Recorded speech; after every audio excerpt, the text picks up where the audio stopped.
Thank you. Good morning. Glad to be here. We're excited. All coaches are excited right now because we're getting ready to start a new season.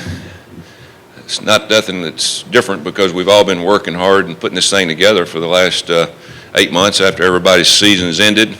Different for me, obviously, because it's a new football team, new area, playing against different teams, and so we've got a lot of catching up to do. But we're excited. We've got good football players. The great thing is I've noticed is our players have tremendous work ethic. They get along well. You know, football is a team sport. It's not an individual sport. It takes more than one guy. It takes about 50 to 55 that play each week, get them going in the right direction. They have to play well together. It's kind of like a machine.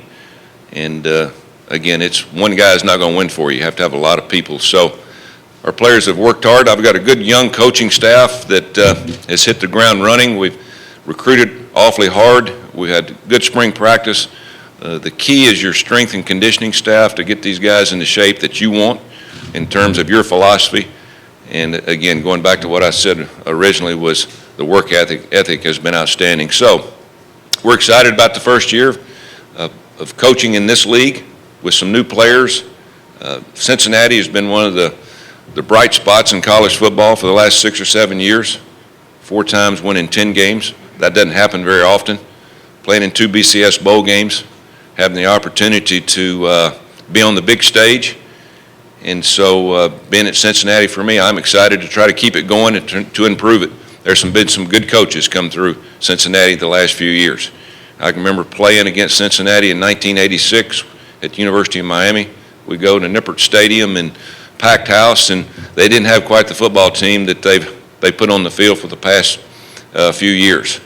And so I understand that, understand the pluses and minuses, but my job is to pick it up and keep it going, make it better, and it all starts with your staff and your football players. And again, I'm excited to be around the guys that we have on the team because I think that they're top-notch, not just football players, but young people that love to play and love to play this sport.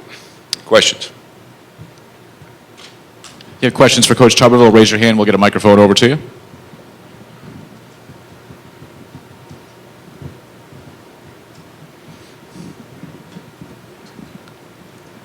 Hi, Isabel Kershudian from ESPN.com. You've coached in very established leagues like the SEC, the Big 12. How does this experience of kind of a reinvented league compare for you? It will be interesting. Starting in a new conference, a new name. But, you know, I've noticed, you know, just the 8 months that I've been here, it all goes back to one thing. We will be broken or made by the media. We obviously have to put a good product on the field. But we're in some great cities across the country. I've coached in most leagues, and the one thing that we had in those leagues is we had tradition in some of those teams, and we had followings. We didn't have the metro cities that we do today in this league. We have a great opportunity to sell our product to a lot more people than most of the conferences combined. You just look at the cities that we're in, the opportunity for television, for media. And looking out here today, we have a generous amount of media, but nothing like that was at the other leagues. And for what reason, I don't know, because there are some good football teams in this conference. There are some teams that will make a difference in college football.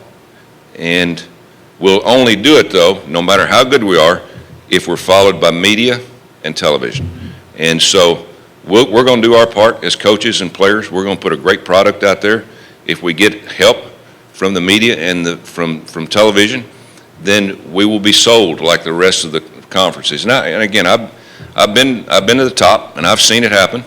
But I think the people in this country are going to be surprised by this league and how it does, how it affects the other conferences, because you need more than 10 or 15 schools. And that's pretty much what runs college football right now. It's not conferences, it's schools.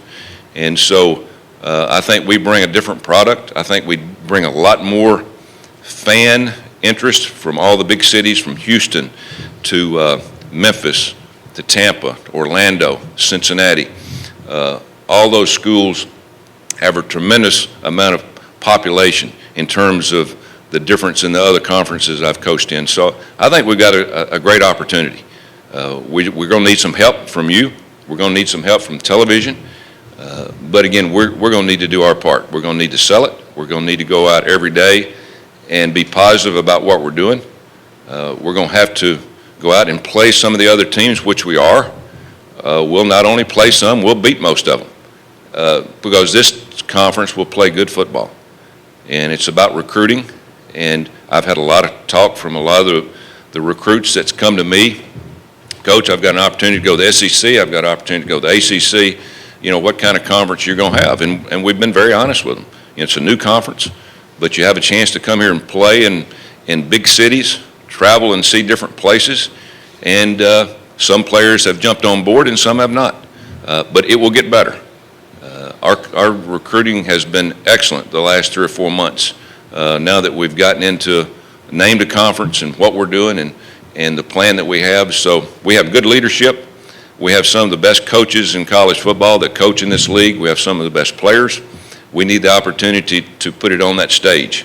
And so I think a lot of it's going to be left up to you out in the audience and television and everybody that's involved in getting all that out. Other questions? Coach Bob Whitney from Double G Sports. Wanted to know, you've seen a lot of big hits in your day, I'm sure. I'd like to know how you size up the new targeting rules that are going to be in effect this year. Thank you. It's going to be interesting. I don't know where it's going to go. I know that as coaches and the administrations, the officials, everybody involved, number one thing is we want safety in our sport. It is a physical sport. We know that. There's some collisions, and one of the reasons that this sport is popular is because it's a physical sport. It's a sport that you see a lot of different things happen. Kids flipped upside down, the exciting runs, the long pass plays, the big hits. But we're all for safety. You know, the concussion problem, it's there, but it's not just in football, it's in every sport. And so we have to do everything we possibly can to protect players that are defenseless, and that's pretty much what this rule is about. It's not about the tackling and per se of running backs or quarterbacks, the big blocks. It's about defenseless players, guys that don't see it coming, that don't have the opportunity to protect themselves. I've been on the National Rules Committee before. That usually takes up 50% of the 2 or 3 days that you spend together to try to make the rules better. So we're for it. We're for anything that protects the players. It's going to be interesting to see how the ejection rule is called. Again, we're for that. There's going to be I think some mistakes that are going to be made. We have instant replay. I think we're going to be able to protect the innocent player. I think there will be more rules that will be brought up over the years to make it safer. But again, as coaches, we're all for that. We try to teach it the right way. We try to ingrain in our players to make sure that they understand, protect yourself, be cognizant of the other players that you're playing against. But it is a physical sport, so you're going to have some mistakes that are made. You're going to have some things that will happen on the football field that will have big collisions. But that's part of it, and hopefully this rule will help limit that. And we'll start next week. That'll be the first thing that we'll talk about with our players as a team. We'll talk about tackling. We'll talk about blocking, the proper ways to do it, as every team will do. We'll talk about the rule of protecting the defenseless player. But it'll only go so far because sometimes these things happen in a split second. And when that happens, you're going to obviously have penalties. So hopefully this will eliminate all injuries to the head and to the neck, because that's what we're trying to eliminate. We know that that's not possible to do that, but it's something that we live with and we have to live with because, again, it is a sport that's pretty violent.